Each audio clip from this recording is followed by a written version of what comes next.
Hey, what's up, everyone? This is me, Dre. I'm at my daughter's school waiting to pick her up. And I was reading on CNN.com.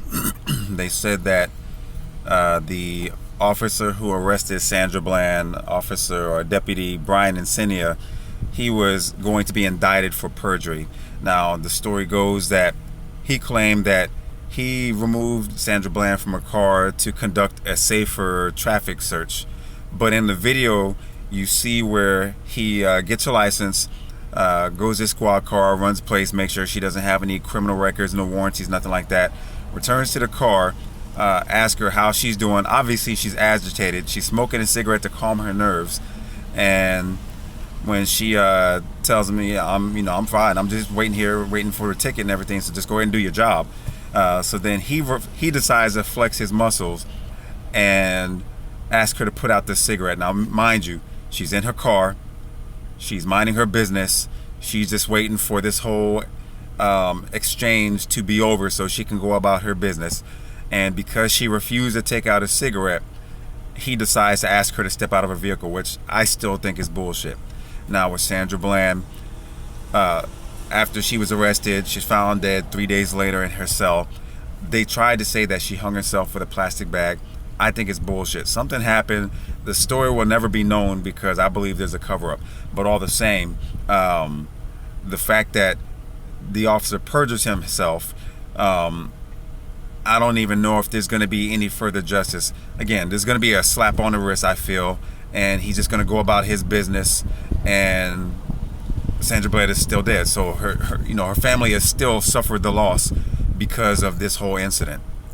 But this is just a quick video because I found it to be interesting that they would arrest him for perjury, but you're talking about an incident that happened around June, July to present date. It's now 2016, and you could easily see from the affidavit, because I'm pretty sure he filled out his report, basically discussing what he had done during the traffic stop, and the fact that in the video you see where it wasn't to conduct a safe search of the vehicle. If it was his intention to give her a warning, why not just give her the ticket or give her the warning and move about her business? But again, as I mentioned in my previous video, because I covered this shortly after everything happened, my question is, why was it important for him to know her well-being? Because of the traffic stop and her agitation and everything.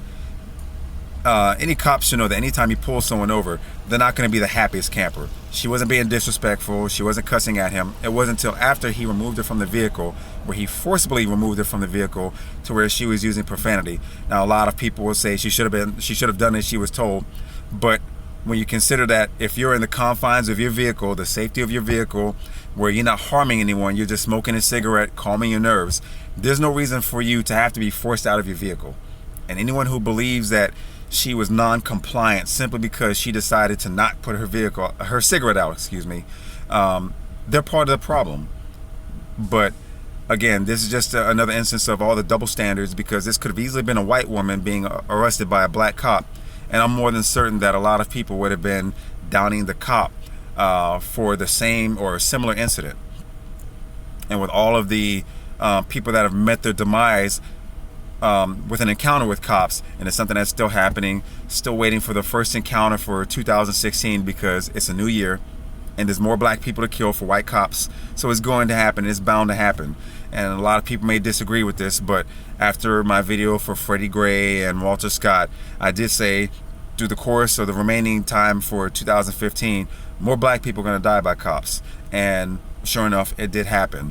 So it's just back to business, or business as usual. And when it first happens, I'm not going to say I told you so, because again, it's no surprise. To many black people, it's not a surprise. But anyway, I just wanted to make this quick video. And if you like this video, I hope that you like, subscribe, and share. Don't forget to check me out on Facebook. Peace.